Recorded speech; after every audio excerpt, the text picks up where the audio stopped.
What is up guys, Dzeeff here. Today I wanted to share with you a Nordic deck I've been playing in Master Duel over the past week or so off stream, and it's really a ton of fun. This is based on David Hudson's top 8 regional TCG build from back in June, but obviously I had to rework a number of cards to make this deck work in Master Duel, and this really has been a deck that has surprised me quite a bit. Let's get into the deck list real quick before we go into some gameplay. So we have 3 copies of the extra normal summon monster, 3 copies of Magician Souls, which combos really well with this card because this card can return a Nordic relic from your graveyard to your hand when it goes to the graveyard, so you can discard cards from Magician Souls and then just add them back to your hand. 1 copy of Valkyrie, the Nordic Ascendant, 3 copies of Maxi, 2 copies of the Goat that like special summons itself when a monster is destroyed by battle. Really good card there for follow-up. 3 copies of Ash Blossom, of course, 2 copies of Water Enchantress. I know people don't like the Adventurer engine. I tried to not play it in decks. I think this might actually be the first deck that I've uploaded with it on my channel, but they're really important in this deck for 2 big reasons. First off, they help you resolve the Link 1 monster against hand traps, which obviously is very important. This card loses really hard to like Ash, Veiler, Imperm, stuff like that, but also they give you 2 cards to banish with this card's effect. You are usually banishing like Fateful and Draco back, and that's pretty important because you want to be banishing at least 2 cards, but usually 3 cards with this ability, so the Adventurer engine not only helps this card resolve, but also gives you some cards to banish for its ability. Moving on, we have 3 copies of the golden one that's like new, we have 1 copy of Fairy Tale Snow, 3 copies of the green one, 3 copies of Nordic Smith, 1 copy of Apprentice Illusion Magician. So in the TCG, this deck can play with Illusion Magician like the Ritual monster and stuff like that, but in Master Duel we don't have that yet, so we have to play this one. 1 copy of Wandering Griffin Rider, of course, 1 copy of Foolish, 1 copy of Rhoda to add the Smith, 2 copies of Right, 1 copy of the Nordic Relic E-Telly, 1 copy of Draco back, 1 copy of Fateful, 2 copies of Call by the Grave, 1 copy of the Destruction Nordic Relic card, 1 copy of the Negation Nordic Relic card, and finally 3 copies of Infinite Impermanence. For the extra deck, we have Herald of the Arclight, Desert Locust, F.A. Dawn Dragster, Shooting Riser Dragon, all 3 of the Nordic Gods, 1 copy of Baron de Fleur, 1 copy of the Allurelisk Assembled Nightingale, because technically you do have a couple level 1 monsters, 1 copy of Baguska, 1 copy of Zeus, 1 copy of Link Kribo, 2 copies of the Nordic Link 1 monster, and finally 1 copy of Helki Firebrax. There's the deck list, but let's get into the gameplay so you guys can really see how this deck operates. Now, like I said, I've been playing this deck off stream, so we'll have to watch a replay here instead of getting a live commentary like with the Twitch live stream gameplays,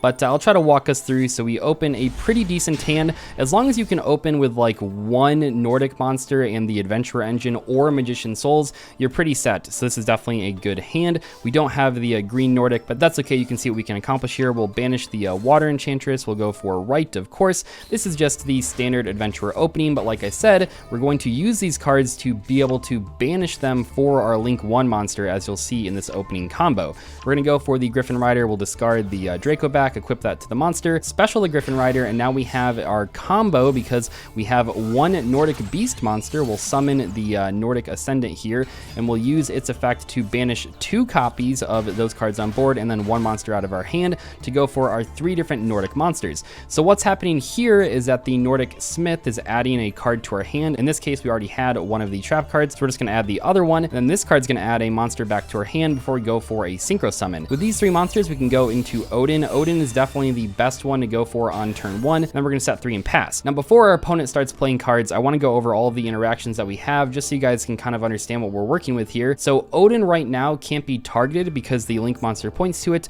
and also our opponent can't attack the Link monster because it points to the Odin. We also have 1 copy of the Nordic Relic that negates cards. This is just a blanket effect negation for all face-up cards the opponent controls, as long as you control 1 of these like big Nordic Synchro monsters. We also have 1 of the Destruction cards, which can banish a Nordic or 1 of the Synchros to pop a card the opponent controls. And also we have Called by the Grave and Griffin Rider, which is pretty crazy. And we have the Goat in hand, which means if our opponent runs over a monster by battle, we get to special summon this card. And then if they can't deal with it on their turn because they had to go through all this other stuff, we can then switch it to attack mode and then special summon a Nordic from our deck, which can start our entire combo over again. Let's see what our opponent is going to try to do here though. We do see a Dark Ruler No More, but luckily the Nordic Relic doesn't care about that card at all because it just negates face-up cards, so the Dark Ruler No More is no more. That's kind of a stupid joke, but anyway, the Dark Ruler does nothing because we do have the negation for it. Then they will go set a card and special summon Mech Knight Purple Nightfall. At this point, when they activate the effect, I'm going to chain the Nordic Relic that pops. We're going to pop the Purple Nightfall on resolution.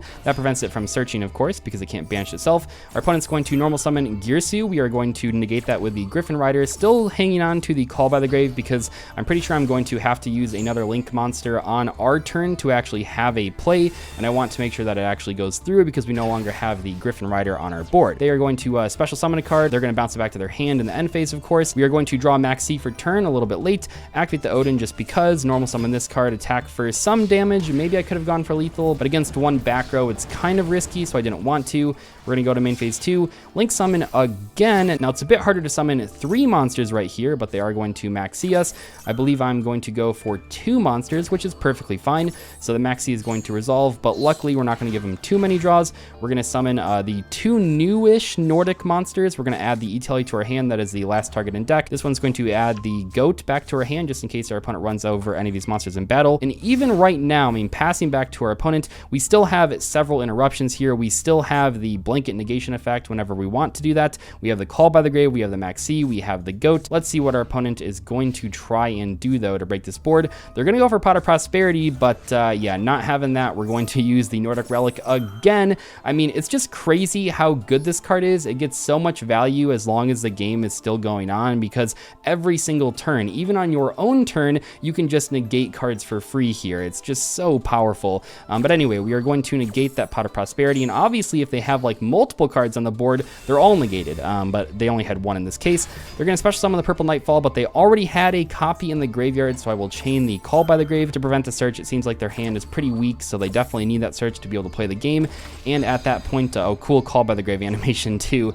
At that point, I believe they are pretty much out of plays here. Yeah, they set one card, they attack over this, but like I mentioned, that triggers this card in our hand, and they are unable to deal with it, which is a big problem because when this card is on the field and you switch it from defense mode to attack mode, you get to special summon that Nordic monster from your deck. So at that point, they scoop their cards up. I mean, we were entering our turn with tons of like follow-up, tons of OTK potential. Definitely a very good showcase for the Nordic deck. Now, obviously that game was crazy. I drew a good opening hand. I ended on a really strong board, but there's other plays in this deck as well. You know, if you draw the green guy, this can actually help you end on some different stuff. And if you can summon Helki Firebrax before going into the Link 1 monster, you not only end on all of the stuff that you just saw, but also you can tag out the Helk on the opponent's turn to go into like Desert Locust, for example, or Shooting Riser Dragon, for example. This deck is really cool. It's a lot of fun to play. I do feel bad that it has to play the Adventurer cards, but it really does need to because it's just so good letting that Link 1 resolve, and it's really good giving you 2 free cards to banish for its effect.